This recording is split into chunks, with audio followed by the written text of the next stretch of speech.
പ്രമേഹം കുറയ്ക്കാനുള്ള എളുപ്പവഴി ഇതാണോ? വേ പ്രോട്ടീൻ. ഹായ് ഫ്രണ്ട്സ്, ഞാൻ ഡോക്ടർ പ്രസൂൺ. ഇന്നത്തെ വീഡിയോയിൽ വേ പ്രോട്ടീൻ പ്രമേഹ രോഗികൾക്ക് എങ്ങനെയാണ് ഗുണം ചെയ്യുന്നത് നമുക്ക് നോക്കാം. സാധാരണ എല്ലാവരും വേ പ്രോട്ടീൻ കഴിക്കുന്ന പോലെ തന്നെയാണോ പ്രമേഹം ഉണ്ടെങ്കിൽ നിങ്ങളും വേ പ്രോട്ടീൻ കഴിക്കേണ്ടത്? എത്ര ഡോസിലാണ് കഴിക്കേണ്ടത്? ഏത് സമയത്താണ് കഴിക്കേണ്ടത്? എങ്ങനെയാണ് വേ പ്രോട്ടീൻ പ്രമേഹ രോഗികൾക്ക് ഹെൽപ്പ് ചെയ്യുന്നത്? ഇതെല്ലാം നമുക്ക് ഇന്നത്തെ വീഡിയോയിൽ കവർ ചെയ്യാം. സോ വെൽക്കം ബാക്ക് ടു ഡോഫിനി. നമുക്ക് തുടങ്ങാം. ആദ്യം നമുക്ക് പ്രമേഹത്തിനെ കുറച്ച് ബേസിക് ആയിട്ട് എല്ലാവരും അറിഞ്ഞിരിക്കേണ്ട കുറച്ച് കാര്യങ്ങൾ എന്താണെന്ന് നോക്കാം. പ്രമേഹം അഥവാ ഡയബറ്റീസ് രണ്ട് തരത്തിലുണ്ട്. ടൈപ്പ് 1ഉം ടൈപ്പ് 2ഉം ഉണ്ട്. 90% അതായത് ഭൂരിപക്ഷം ആൾക്കാർക്കും ടൈപ്പ് 2 ഡയബറ്റീസ് ആണ് കോമൺ ആയിട്ടും കണ്ടുവരുന്നത്. പ്രമേഹത്തിൽ ബേസിക്കലി സംഭവിക്കുന്നത് രക്തത്തിലുള്ള ഷുഗറിൻ്റെ അളവ് കൂടി നിൽക്കുകയാണ്. ഇവിടെ ഞാൻ ഷുഗർ എന്ന് പറഞ്ഞാൽ ഉദ്ദേശിക്കുന്നത് ഗ്ലൂക്കോസ് ആണ്. സാധാരണ രീതിയിൽ രക്തത്തിലുള്ള ഗ്ലൂക്കോസിൻ്റെ അളവ് 70 മില്ലിഗ്രാം മുതൽ 110 മില്ലിഗ്രാം വരെയൊക്കെയാണ് കാണേണ്ടത്. ഇത് ഉപയോഗിച്ചിട്ടാണ് നമ്മുടെ ശരീരം പ്രവർത്തിക്കുന്നത്. നമ്മുടെ ശരീരത്തിലുള്ള ഓരോ കോശങ്ങൾക്കും എനർജി കിട്ടുന്നത് ഗ്ലൂക്കോസിലൂടെയാണ്. പക്ഷെ ചിലർക്ക് ഈ ഗ്ലൂക്കോസിൻ്റെ അളവ് നോർമൽ ലെവലിലായിരിക്കില്ല, എപ്പോഴും കൂടി നിൽക്കും. ഈ സ്റ്റേജിനെയാണ് നമ്മൾ പ്രമേഹം അല്ലെങ്കിൽ ഡയബറ്റീസ് എന്ന് പറയുന്നത്. രക്തത്തിലുള്ള ഷുഗറിൻ്റെ അളവ് കൺട്രോൾ ചെയ്യാൻ നമ്മളുടെ ബോഡിയിൽ തന്നെ പലതരത്തിലുള്ള ഹോർമോൺസ് വർക്ക് ചെയ്യുന്നുണ്ട്. ഇൻസുലിൻ അതിലൊരെണ്ണമാണ്. ഇൻസുലിൻ പാൻക്രിയാസ് എന്ന് പറഞ്ഞ ഗ്രന്ഥിയിൽ നിന്നാണ് പുറത്തേക്ക് സെക്രീറ്റ് ചെയ്യുന്നത്. ഇൻസുലിൻ്റെ പ്രധാന ജോലി എന്ന് പറഞ്ഞാൽ രക്തത്തിലുള്ള ഗ്ലൂക്കോസിനെ ഓരോ കോശങ്ങളുടെ അകത്തേക്ക് കയറ്റുക എന്നുള്ളതാണ്. ടൈപ്പ് 1 പ്രമേഹ രോഗികൾക്ക് ഇൻസുലിൻ തീരെ ഉൽപ്പാദിക്കുന്നില്ല. ടൈപ്പ് 2 പ്രമേഹ രോഗികൾക്ക് ഒന്നിക്കൽ ഇൻസുലിൻ ഉൽപ്പാദിക്കുന്നുണ്ട്, പക്ഷേ ഇൻസുലിൻ റെസിസ്റ്റൻസ് കാരണം ഇൻസുലിന് പ്രോപ്പർലി വർക്ക് ചെയ്യാൻ പറ്റുന്നില്ല, അല്ലെങ്കിൽ ഇൻസുലിൻ്റെ ഉൽപ്പാദനം കുറവായിരിക്കും. നമ്മൾ ഓരോ പ്രാവശ്യവും ഭക്ഷണം കഴിക്കുന്നതിനനുസരിച്ചിട്ടാണ് രക്തത്തിലുള്ള ഷുഗറിൻ്റെ അളവ് കൂടി വരുന്നത്. അത് ഭക്ഷണം കഴിച്ച് കുറച്ച് സമയം, അരമണിക്കൂറൊക്കെ കഴിഞ്ഞ് കഴിഞ്ഞാൽ മെല്ലെ കൂടി വരും.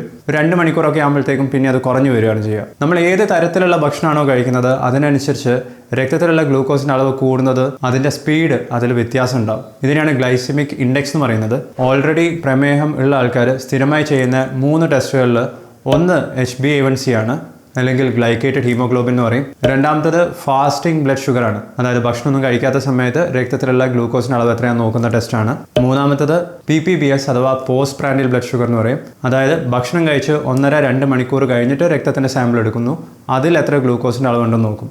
രക്തത്തിലുള്ള ഷുഗറിൻ്റെ അളവ് കൂടി നിൽക്കുന്നതിനനുസരിച്ചാണ് പലതരത്തിലുള്ള കോംപ്ലിക്കേഷൻസ് നമുക്ക് ഉണ്ടാവാം. കിഡ്നീനെ ബാധിക്കാം, റെറ്റിനേനെ ബാധിക്കാം, ചെറിയ ഞരമ്പുകളെ ബാധിക്കാം, ഹാർട്ട് അറ്റാക്കും സ്ട്രോക്കും ഇത്തരത്തിലുള്ള പലതരത്തിലുള്ള ജീവിതശൈലി രോഗങ്ങൾ വരാം. അപ്പോൾ ഇതെല്ലാം കൺട്രോൾ ചെയ്ത് നിർത്തണമെങ്കിൽ നമുക്ക് ആദ്യം ചെയ്യേണ്ടത് രക്തത്തിലുള്ള ഗ്ലൂക്കോസിൻ്റെ അളവ് നോർമൽ റേഞ്ചിലേക്ക് കൊണ്ടുവരിക എന്നുള്ളതാണ്. പ്രമേഹത്തിൻ്റെ ട്രീറ്റ്മെൻറ്റ് ഓപ്ഷൻസ് പലതുണ്ട്.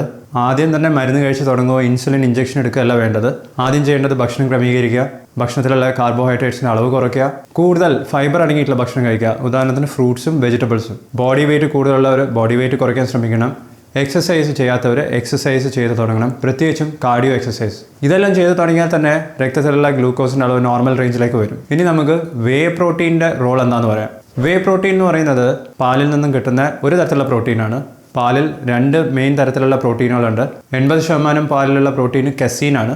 20% മാത്രമേ പാലിൽ നിന്നും നമുക്ക് വേ കിട്ടുള്ളൂ. പക്ഷേ വേ പ്രോട്ടീൻ നമ്മളുടെ ബോഡിയിൽ എത്തിക്കഴിഞ്ഞാൽ അത് ഡൈജസ്റ്റ് ചെയ്യാൻ എളുപ്പമാണ്. അതിൽ അടങ്ങിയിരിക്കുന്ന അമിനോ ആസിഡ്സ് നമുക്ക് കുറച്ചും കൂടി ഗുണം ചെയ്യുന്ന ടൈപ്പിലുള്ളതാണ്. ബ്രാഞ്ച്ഡ് ചെയിൻ അമിനോ ആസിഡ്സിൻ്റെ അളവ് വേ പ്രോട്ടീനിലാണ് കൂടി നിൽക്കുന്നത്. പെട്ടെന്ന് അബ്സോർബ് ചെയ്യാനുള്ള കഴിവും വേ പ്രോട്ടീനാണുള്ളത്. നിങ്ങൾക്ക് ഓൾറെഡി പ്രമേഹം കണ്ടുപിടിച്ചിട്ടുണ്ടെങ്കിൽ നിങ്ങൾ ബ്ലഡ് ടെസ്റ്റ് ചെയ്യുമ്പോൾ 2 രീതിയിൽ ബ്ലഡ് ഷുഗർ ലെവൽ കൂടി നിൽക്കുന്നത് കാണാം. അതിൽ ചിലവർക്ക് രാവിലെ ഫാസ്റ്റിംഗ് സമയത്ത് ഭക്ഷണം കഴിക്കുന്നതിന് മുമ്പേ ബ്ലഡ് ടെസ്റ്റ് ചെയ്യുമ്പോഴായിരിക്കും അത് കൂടി നിൽക്കുന്നത് കാണുന്നത്. ബാക്കിയുള്ളവർക്ക് ഭക്ഷണത്തിന് ശേഷം ചെയ്യുന്ന ടെസ്റ്റ് PPBS ആയിരിക്കും കൂടി നിൽക്കുന്നത് കാണുന്നത്. വേ പ്രോട്ടീന് പ്രമേഹത്തിൽ എന്തെങ്കിലും റോൾ ഉണ്ടോ എന്ന് കണ്ടുപിടിക്കാൻ വേണ്ടി പലതരത്തിലുള്ള സ്റ്റഡീസ് നടത്തിയിട്ടുണ്ട്. ഈ സ്റ്റഡീസിൻ്റെയൊക്കെ ലിങ്ക് നിങ്ങൾക്ക് ലൈക്ക് ബട്ടൻ്റെ താഴെ കാണാം. പക്ഷേ അധിക സ്റ്റഡീസിലും കണ്ടുപിടിച്ചിട്ടുള്ള കാര്യം ഭക്ഷണത്തിന് ശേഷം കൂടി പോകുന്ന ഗ്ലൂക്കോസിൻ്റെ അളവ്, ഇതിനെ പോസ്റ്റ് പ്രാൻഡിയൽ ഗ്ലൈസീമിയ എന്നാണ് പറയുന്നത്. ഇത് കൺട്രോൾ ചെയ്യാൻ വേ പ്രോട്ടീന് വലിയ റോളുണ്ട്. ഇത് തെളിയിച്ചിട്ടുള്ള കാര്യമാണ്. പല രീതിയിലാണ് വേ പ്രോട്ടീൻ രക്തത്തിലുള്ള ഗ്ലൂക്കോസിൻ്റെ അളവ് കുറയ്ക്കുന്നത്. പക്ഷേ ഇത് പ്രധാനമായിട്ടും കുറയ്ക്കുന്നത് ഭക്ഷണം കഴിച്ചതിന് ശേഷം കൂടി പോകുന്ന ഗ്ലൂക്കോസിൻ്റെ അളവാണ്. വേ പ്രോട്ടീനിൽ അടങ്ങിയിരിക്കുന്ന അമിനോ ആസിഡ്സിന് ഇൻസുലിൻ്റെ സെക്രീഷൻ കൂട്ടാൻ സാധിക്കും. ഇൻസുലിൻ മാത്രമല്ല, ഇൻക്രെറ്റിൻ എന്ന് പറഞ്ഞ ഹോർമോൺസ് വേറെയുണ്ട്. നമ്മളുടെ ചെറുകുടലുള്ള തരത്തിലുള്ള ചില ഹോർമോൺസാണ് ഇൻക്രെറ്റിൻസ് എന്ന് പറയുന്നത്. ഇതിൻ്റെ ഉദാഹരണമാണ് GLP-1ഉം GIPയും. ഇൻക്രെറ്റിൻ എന്ന് പറയുന്ന ഹോർമോൺസിൻ്റെ അളവ് കൂടിയാലും രക്തത്തിലുള്ള ഗ്ലൂക്കോസിൻ്റെ അളവ് നമുക്ക് കുറയ്ക്കാൻ സാധിക്കും. വേ പ്രോട്ടീൻ ഇൻക്രെറ്റിൻ എന്ന് പറഞ്ഞ ഹോർമോണിൻ്റെ അളവും കൂട്ടുന്നുണ്ട്. ഇവിടെയും കഴിഞ്ഞില്ല, ഗ്യാസ്ട്രിക് എംപ്റ്റിങ് കുറച്ചും കൂടി സ്ലോ ഡൗൺ ചെയ്യുന്നുണ്ട്. അതായത് നമ്മളൊരു ഭക്ഷണം കഴിച്ച് അത് വയറിലെത്തി, ചെറുകുടലിലെത്തി, വൻകുടലിലെത്തി, ആ ഭക്ഷണം ഒരറ്റത്തു നിന്ന് മറ്റേ അറ്റത്തേക്ക് എത്താനുള്ള സമയം അതിനെ ഒന്ന് സ്ലോ ആക്കിയാൽ അങ്ങനെയും രക്തത്തിലുള്ള ഗ്ലൂക്കോസിൻ്റെ അളവ് കുറയ്ക്കാൻ സാധിക്കും. ഇത് കൂടാതെ വിശപ്പ് കുറച്ചിട്ടും നമ്മളുടെ ഓവറോൾ എനർജി കൺസംഷൻ, എത്ര എനർജിയാണോ ഓരോ കാര്യങ്ങൾ ചെയ്യാൻ ആവശ്യമുള്ളത്, ആ എനർജീൻ്റെ അളവ് കുറച്ചിട്ടും വേ പ്രോട്ടീൻ രക്തത്തിലുള്ള ഗ്ലൂക്കോസിൻ്റെ അളവ് കുറയ്ക്കുന്നുണ്ട്. ഇനി പ്രമേഹം കൺട്രോൾ ചെയ്യാൻ വേണ്ടിയിട്ടാണ് നിങ്ങൾ വേ പ്രോട്ടീൻ കഴിച്ചു തുടങ്ങുന്നതെങ്കിൽ കുറച്ച് കാര്യങ്ങൾ ശ്രദ്ധിക്കാനുണ്ട്. ഏത് തരത്തിലുള്ള വേ പ്രോട്ടീനാണ് നിങ്ങൾ ചൂസ് ചെയ്യുന്നത് അത് ശ്രദ്ധിക്കണം. വേ പ്രോട്ടീൻ 3 തരത്തിലുണ്ട്. ആദ്യത്തേത് വേ കോൺസെൻട്രേറ്റ് ആണ്. ഇതിൽ വേ പ്രോട്ടീൻ്റെ അളവ് കുറവായിരിക്കും, 30 മുതൽ 80% വരെ ഉണ്ടാവുള്ളൂ. രണ്ടാമത്തേത് വേ ഐസൊലേറ്റ് ആണ്. ബിഗിനേഴ്സിനും പ്രമേഹമുള്ളവർക്കും ഏറ്റവും നല്ലത് വേ ഐസൊലേറ്റ്സ് ആണ്. ഇതിൽ 80% മുതൽ 90% വരെ വേ പ്രോട്ടീൻ അടങ്ങിയിട്ടുണ്ടാവും. മൂന്നാമത്തേത് ഹൈഡ്രോലൈസ്ഡ് വേ ആണ്. അതായത് വേ പ്രോട്ടീനിൽ അടങ്ങിയിരിക്കുന്ന അമിനോ ആസിഡ്സിനെ എൻസൈംസ് ഉപയോഗിച്ച് ഓൾറെഡി ഹൈഡ്രോലൈസ് ചെയ്തിട്ടുണ്ടാവും. ഇതിൽ 95% മുകളിലേക്ക് വേ പ്രോട്ടീൻ്റെ അളവുണ്ടാവും. പ്രമേഹമുള്ളവർക്ക് ഏറ്റവും നല്ലത് ഹൈഡ്രോലൈസ്ഡ് വേയോ അല്ലെങ്കിൽ വേ ഐസൊലേറ്റോ കഴിക്കുന്നതാണ്. പക്ഷേ ഹൈഡ്രോലൈസ്ഡ് വേയിന് കുറച്ചും കൂടി കൂടുതൽ ഇഫക്റ്റ് ഉള്ളതായിട്ട് കണ്ടിട്ടുണ്ട്. ആ കോസ്റ്റ് ബെനിഫിറ്റ് റേഷ്യോ കമ്പയർ ചെയ്യുന്ന സമയത്ത് വേ ഐസൊലേറ്റിനേക്കാളും എത്ര കോസ്റ്റാണോ വേ ഹൈഡ്രോലൈസിന് കൂടുന്നത് അത്രയും ബെനിഫിറ്റ് ഒന്നും പ്രമേഹ രോഗികൾക്ക് കിട്ടില്ല. അതുകൊണ്ട് വേ ഐസൊലേറ്റ്സ് തന്നെ മതിയാവും. ഇനി നിങ്ങൾ പ്രമേഹം കൺട്രോൾ ചെയ്യാൻ വേണ്ടി അല്ലെങ്കിൽ ഭക്ഷണം കഴിച്ചതിന് ശേഷം കൂടി നിൽക്കുന്ന ഗ്ലൂക്കോസ് കൺട്രോൾ ചെയ്യാൻ വേണ്ടി വേ പ്രോട്ടീൻ കഴിച്ചു തുടങ്ങുകയാണെങ്കിൽ ഏത് സമയത്താണ് കഴിക്കേണ്ടതെന്നുള്ളത് കൂടി ശ്രദ്ധിക്കണം. സാധാരണ മസിൽ മാസ് കൂട്ടാനോ അല്ലെങ്കിൽ മസിൽ വേസ്റ്റിംഗ് തടയാനോ വേണ്ടി പ്രോട്ടീൻ കഴിക്കുന്ന പോലെയല്ല പ്രമേഹമുള്ളവർ വേ പ്രോട്ടീൻ കഴിക്കേണ്ടത്. ടൈമിംഗ് പ്രത്യേകിച്ച് ശ്രദ്ധിക്കേണ്ടതുണ്ട്. നിങ്ങൾ സ്റ്റാർട്ട് ചെയ്യുന്ന സമയത്ത് 30 ഗ്രാമോ 45 ഗ്രാം വരെ കഴിക്കാം. പക്ഷേ പ്രോട്ടീൻ സപ്ലിമെൻറ്റ്സ് ബാക്കിയുള്ളവരും എല്ലാവരും കഴിക്കുന്ന പോലെ ഒറ്റ നേരം കഴിക്കുന്നതിനേക്കാളും പ്രമേഹ രോഗികൾ കഴിക്കേണ്ടത് മെയിനായിട്ട് കഴിക്കുന്ന 3 നേരത്തെ ഭക്ഷണം, ബ്രേക്ക്ഫാസ്റ്റോ ലഞ്ചും ഡിന്നറും, ഇങ്ങനെയുള്ള മെയിൻ ഭക്ഷണം കഴിക്കുന്നതിൻ്റെ അരമണിക്കൂർ മുതൽ 1 മണിക്കൂർ മുൻപേ കഴിക്കുന്നതാണ്. അതായത് പ്രീ മീൽസ് ആയിട്ട് കഴിക്കുന്ന സമയത്താണ് പ്രമേഹ രോഗികൾക്ക് വേ പ്രോട്ടീനെ കൊണ്ടുള്ള മാക്സിമം ബെനിഫിറ്റ് ഉള്ളത്. ഈ ഒരു സിറ്റുവേഷനിൽ നിങ്ങൾ ജിമ്മിൽ പോകുന്ന സമയമോ അല്ലെങ്കിൽ എക്സസൈസ് ചെയ്യുന്ന സമയമോ ഒന്നും നോക്കേണ്ട ആവശ്യമില്ല. നിങ്ങൾ കഴിക്കുന്ന ഭക്ഷണം എപ്പോഴാണോ ആ ഭക്ഷണം കഴിക്കുന്നതിൻ്റെ മുമ്പേ വേണം പ്രോട്ടീൻ സപ്ലിമെൻറ്റ്സ് കഴിക്കാൻ. അപ്പോൾ നിങ്ങൾ 30 ഗ്രാം വെച്ചിട്ടാണ് സ്റ്റാർട്ട് ചെയ്യുന്നതെങ്കിൽ ബ്രേക്ക്ഫാസ്റ്റ് കഴിക്കുന്നതിന് മുമ്പേ 10 ഗ്രാം, ലഞ്ചിന് മുമ്പേ 10 ഗ്രാം, ഡിന്നറിന് മുമ്പേ 10 ഗ്രാം, ഇങ്ങനെ വേണമെങ്കിൽ ഡിവൈഡ് ചെയ്യാം. 45 ഗ്രാംസ് വെച്ചിട്ടാണ് സ്റ്റാർട്ട് ചെയ്യുന്നതെങ്കിൽ 15 ഗ്രാം 3 നേരമാക്കിയിട്ട് കഴിക്കാം. ഇങ്ങനെ ഡിവൈഡ് ചെയ്ത് ഭക്ഷണത്തിന് മുമ്പേ കഴിക്കുന്ന സമയത്താണ് പോസ്റ്റ് പ്രാൻഡിയൽ, അതായത് ഭക്ഷണം കഴിച്ചിട്ട് ഗ്ലൂക്കോസിൻ്റെ അളവ് കൂടി പോകുന്നത് കൺട്രോൾ ചെയ്യാൻ വേ പ്രോട്ടീൻ്റെ എഫക്റ്റ് കൂടുന്നതെന്ന് കണ്ടെത്തിയിട്ടുള്ളത്. ഇങ്ങനെ ഭക്ഷണം കഴിക്കുന്നതിൻ്റെ മുമ്പേ പ്രോട്ടീൻ എടുക്കുകയാണെന്നുണ്ടെങ്കിൽ വിശപ്പ് കുറയ്ക്കാനും നേരത്തെ പറഞ്ഞ ഇൻക്രിറ്റിൻ ഹോർമോൺസിൻ്റെ സെക്രീഷൻ കൂട്ടാനും സഹായിക്കുന്നുണ്ട്.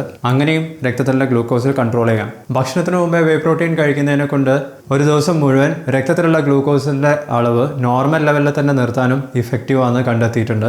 ഈ സ്റ്റഡി നടത്തിയിട്ടുള്ളത് 50 വയസ്സിന് മുകളിലേക്ക് പ്രായമുള്ള പ്രമേഹ രോഗികൾക്കായിരുന്നു. ഇവർക്ക് 6 വർഷത്തിന് മുകളിലേക്ക് പ്രമേഹം ഉണ്ടായിരുന്നു ഓൾറെഡി. ഇവർ കഴിച്ചത് 15 ഗ്രാം പ്രോട്ടീനാണ്. ഒരു ദിവസത്തെ പ്രധാന 3 ഭക്ഷണത്തിൻ്റെ 10 മിനിറ്റ് മുമ്പെയാണ് ഇവർ 15 ഗ്രാം വേ പ്രോട്ടീൻ കഴിച്ചത്. ഈ സ്റ്റഡീൻ്റെ ലിങ്കും നിങ്ങൾക്ക് ലൈക്ക് ബട്ടൻ്റെ താഴെ കാണാവുന്നതാണ്. ഇനി നിങ്ങൾക്ക് പ്രമേഹം തുടങ്ങിയിട്ട് 10-20 വർഷമായി പ്രമേഹം കാരണം കിഡ്നി സംബന്ധമായിട്ടുള്ള രോഗങ്ങൾ തുടങ്ങിയിട്ടുണ്ടെങ്കിൽ, കിഡ്നി ഫംഗ്ഷൻ കുറഞ്ഞിട്ടുണ്ട്, ക്രിയാറ്റിനിൻ്റെ അളവ് കൂടിയിട്ടുണ്ട്, ഇങ്ങനത്തെ സിറ്റുവേഷനിൽ നിങ്ങൾ പ്രോട്ടീൻ സപ്ലിമെൻറ്റ്സ് എടുക്കുന്നതിന് മുമ്പേ നിങ്ങളുടെ ഡോക്ടേഴ്സുമായി ചർച്ച ചെയ്യണം. ഓൺലൈനായി ഡോക്ടേഴ്സുമായി ചർച്ച ചെയ്യാൻ ഡോഫോഡി വെബ്സൈറ്റ് നിങ്ങൾക്ക് ഉപയോഗിക്കാം. കിഡ്നി ഫംഗ്ഷന് പ്രശ്നങ്ങളൊന്നും ഇല്ലാത്ത ബാക്കി എല്ലാ പ്രമേഹ രോഗികൾക്കും വേ പ്രോട്ടീൻ കഴിക്കാവുന്നതാണ്. ഇടയ്ക്കിടയ്ക്ക് ചില ടെസ്റ്റുകൾ ചെയ്ത് നോക്കണമെന്ന് മാത്രമേ ഉള്ളൂ, പ്രത്യേകിച്ചും തുടങ്ങുന്ന സമയത്ത്. വേ പ്രോട്ടീൻ ഇപ്പോഴും പ്രമേഹ രോഗികൾക്ക് ഒരു മരുന്നായിട്ടല്ല നമ്മൾ ഉപയോഗിക്കുന്നത്. കാരണം ഇതിൻ്റെ ലോങ് ടേം ഇഫക്റ്റ് എന്താണെന്നുള്ളത് ഇനിയും കണ്ടെത്തിയിട്ടില്ല. കൃത്യമായിട്ടും എത്ര ഡോസിലാണ് കഴിക്കേണ്ടതെന്നുള്ളതും ഇപ്പോഴും റിസർച്ചസ് നടന്നുകൊണ്ടിരിക്കുന്നുള്ളൂ. സ്ത്രീകളിൽ നടത്തിയിട്ടുള്ള ഒരു സ്റ്റഡി 1 വർഷം വരെ എല്ലാ ദിവസവും 30 ഗ്രാം വേ പ്രോട്ടീൻ കഴിച്ചിട്ടും അവർക്ക് മറ്റൊരു തരത്തിലുള്ള പ്രശ്നങ്ങളുള്ളതായിട്ട് കണ്ടെത്തിയിട്ടില്ല. പക്ഷേ ലോങ് ടേം എന്ന് പറഞ്ഞാൽ 5 വർഷം അല്ലെങ്കിൽ അതിൻ്റെ മുകളിലേക്ക് സ്ഥിരമായി വേ പ്രോട്ടീൻ പ്രമേഹ രോഗികൾക്ക് കഴിക്കാൻ പറ്റുമോ ഇല്ല എന്നുള്ള കാര്യം അത് കണ്ടുപിടിക്കാനുള്ള സ്റ്റഡീസ് നമ്മൾ ഇനിയും ചെയ്തിട്ടില്ല.